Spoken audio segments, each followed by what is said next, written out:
Hello and welcome to the John and Letty podcast. We are continuing our series on the marriage workshop, and today's podcast is going to speak about an area that's very important, and that is money and marriage. Yes, this is an important topic because money and things having to do with money is a big source of stress in marriage. Yes. And it actually causes a lot of problems when there's, money issues. Mm-hmm. Actually, we have seen in statistics that money is one of the leading causes of divorce in America. So it's a big deal, it's a big problem. And that's why it's such an important topic to talk about for people that are married and also people that are thinking of getting married. Yes, and one of the things is that when people come to marriage, many times they have not been trained on money management or how to handle your finances.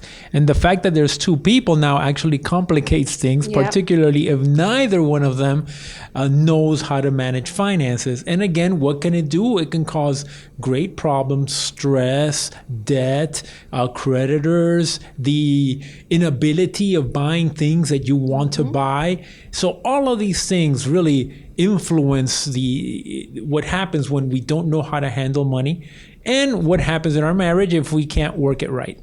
Yes, actually, when we got married, nobody talked to us about handling money, how it was done. We had to kind of for ourselves, start to discover what to do with the money. We made mistakes and then we were able to learn from our mistakes. But that is an important topic to talk about, especially young people that are coming up, that are thinking of getting married, of what to expect in that area.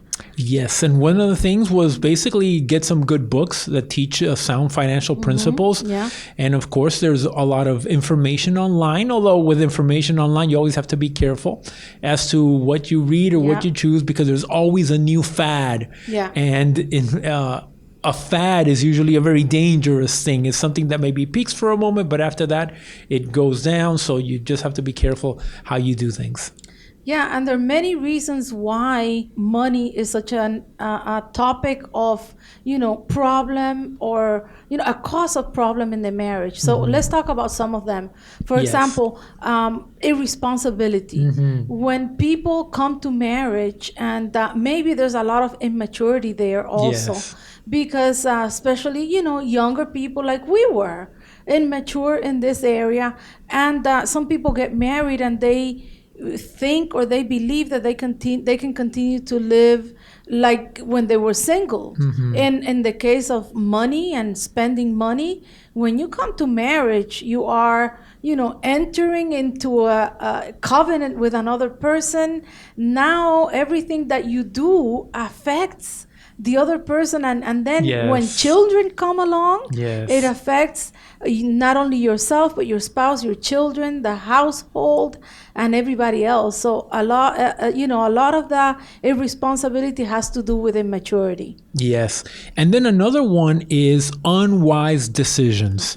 When people start to see things, or for example, a lot of purchases can be, in some people, impulsive, or it could be to make them feel good, or it could be to give an appearance that you're the famous Keeping Up with the Joneses. So for that reason, people buy cars they can't afford. They might buy clothes they can't afford. They might buy a house they can't afford. And everywhere you go, they always trying to find a way to give you a longer term loan so that you can afford it. But in the end, you're always paying so much more for the item than what you would have originally. So those kinds of decisions, buying more of a house than what you ought to, will bring financial stress all the time. Then there's unwise purchases on things that just depreciate right away, or things that are very temporal, something that's a fad or a fashion and all of a sudden it's gone, as opposed to having things that are more classic or longer lasting.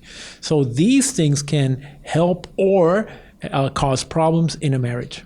Yeah, a lot of the times in this society that we live, there's so much marketing of everything, and Yes. everything entices you to spend money. Everything glitters. Yes, and now, with social media, with everything, people feel that they have to keep up with the Joneses more than ever.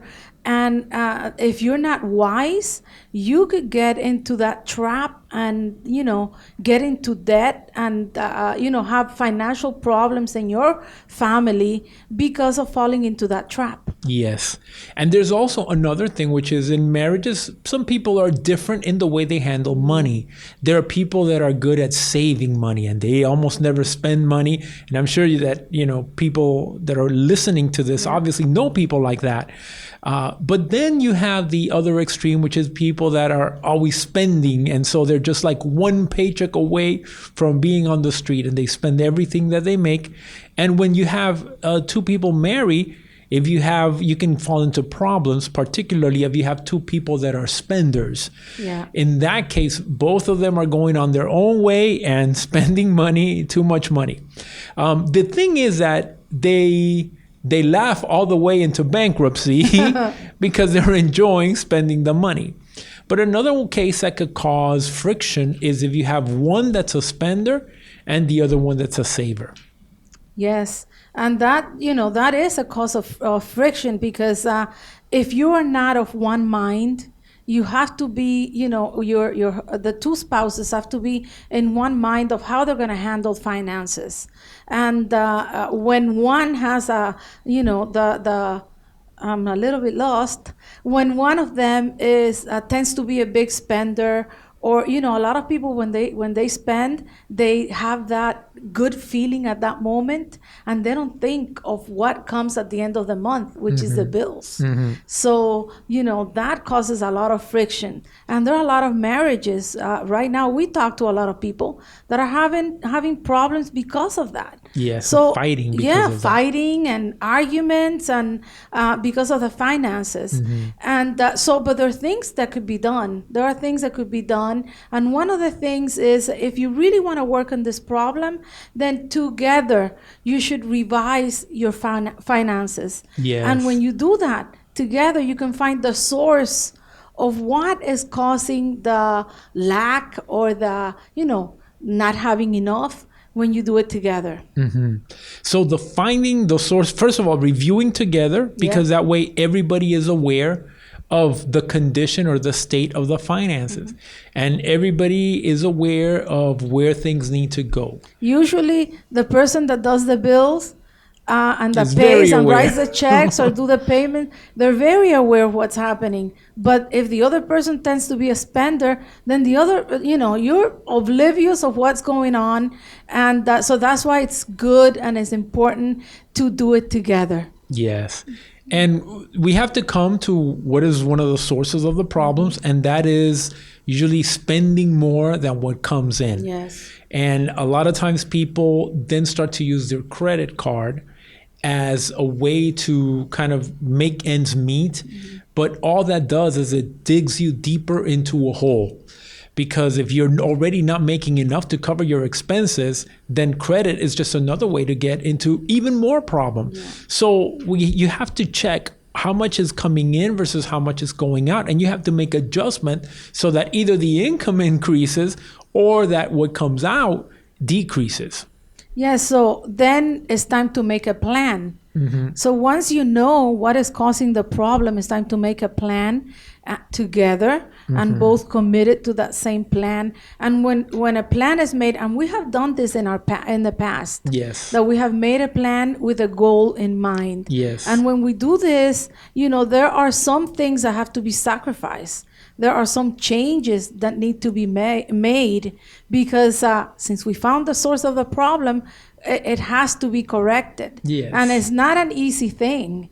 But if you and your spouse are committed to breaking, this the debt or whatever money issue, then it can be done. Yes, and very important when you talk about doing it together, working on a common goal is so important, because that way both of you are like pushing forward with the same ideals. Yeah. And at that time, if sometimes you want something, but you say, let me hold off just so that we can reach our goal, it's not as painful as to just say, no, I'm not going to do this. But as long as you have a goal in mind and you see that having proper spending is helping you get to that goal until you eventually get to the actual goal you're looking for, then you can have your reward knowing that you've actually done a good job. And not only that, it's actually brought discipline into the marriage, into the handling of the finances. So, and what you're saying, having the reward, that's important also, because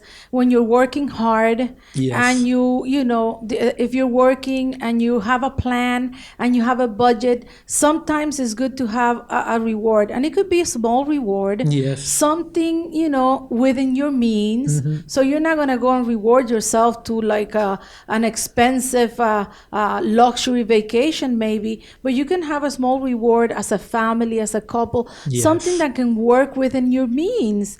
And it feels really, really good because you see that you're advancing as a family with your finances, that things are being corrected, but at the same time that you can enjoy life together. That's right. And enjoy it with a family. That's right. The fruit of your labor. Exactly. Because it's one thing to just hoard everything and never enjoy life, never have anything, as opposed to having the proper balance of saving, spending, and even enjoying some of the things that you're the fruit of your labor, like you said. Yeah. I think it goes back to, if you're going to say one thing about finances in the marriage that will lead to success, will be to be of one mind, to be in one accord, to have the same goals. And it doesn't matter where you are financially. Let's say a person with very limited finances, if they together work, of the same mind, maybe they won't have luxuries right now, but they can get out of debt and they can, pay their bills or something like that.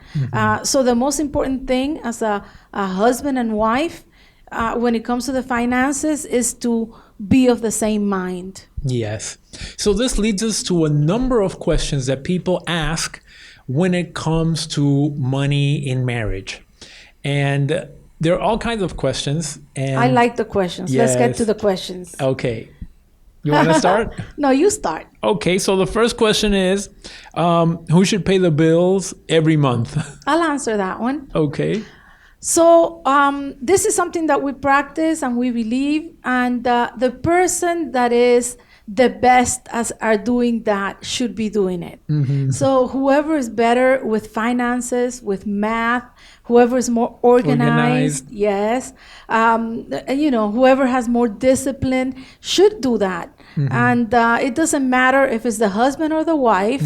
In our case, you are better at doing that. I tried for a while to help you, and the truth is that I got stressed out. Yes. So you're much better about that. Well, and part of this is, and it's actually a second question, which is who is ultimately responsible for the finances of the family? And here is where it comes together, because one thing is the act of being organized, keeping things and sending payments and whatnot. But the stress comes in when you see that ends don't meet or that things aren't working out and all that. Well, that burden is, that responsibility there is for the man, is his responsibility as a head of a house. Yeah. God has given man a grace to be able to do that. So we should take responsibility if things if there's a shortage or whatever burden that comes with that, then the man should take care of that burden. So another question is, what steps should we take to get out of debt? Well, there are many things that people can do to get out of debt, and we have done that. Actually, we filmed a podcast that is called "How to Be Debt Free," and we go and teach step by step what we did and what worked out for us to get out of debt. So if you want to know, you need to watch our podcast. Okay. Another question, I think I'm going to take this one, which is, should we have separate finances? Well, there's a lot of people think that we should just do things separately, or there have been marriages where one is a spender, one is a saver, and they don't want to commingle their finances. But again, keeping in mind everything that we have taught, again, in marriage is a union between a man and a woman that both of them are one. Mm-hmm. So the two become as one. And therefore, I believe there should be no division. And so we keep our finances together. Yeah. And so the running joke among us is, no, today you pay. Yes. Or today you pay. Uh-huh. And it's actually coming from exactly the same account. I'll invite you to dinner. Yes. It's coming out of exactly the same account. So if you both keep the same account, it stops this division as this is yours and this is mine. No, I will pay these 2 bills, you pay these other 2 or 3 bills. Mm-hmm. But we actually have it all together, and that way there is unity. That way we all share from the benefits of both of our labors. Yes. And it doesn't matter whether the woman makes more money or the man makes more money. It's still one same financial pot from which we take to pay all the expenses. That's right. We have one more question. How do we stop fighting about money? I think I'll take that one also. Well, the first thing is what we talked about, being responsible about money. Yes. You know, if there are money issues and you're fighting, then you both have to agree to be responsible with our money. Yes. And being responsible is not only about not spending when you don't have to. It's also, you know, being accountable. Mm-hmm. So we're accountable to each other. Yes. You know, if we need to make a large purchase, we always talk to each other, being accountable to one another about the finances, problems that happen, like, you know, the washer broke or something like that. And, you know, it's something, a decision that we make together. We need to replace it or we need to fix it. So that type of thing. Also,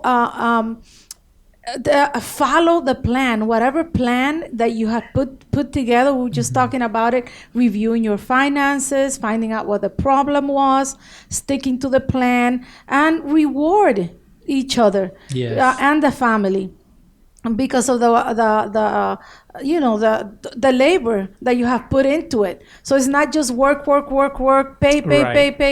It's also have fun, and decide to stop fighting about your finances and do something about it that's going to help you move forward and not have those financial problems, even if you don't make a lot of money. It has to do with what we were saying in the beginning, being of one mind and work together as a team. Yes. We are a team, and we work on those things together, and it's going to be for the best of both of us. Yes. So if you like this podcast and you know people who maybe need some help in their money or having money issues, fighting over it, then why don't you let them know about it? And meanwhile, you can like, subscribe, and share it with somebody else as we continue on the podcast of the Marriage Workshop.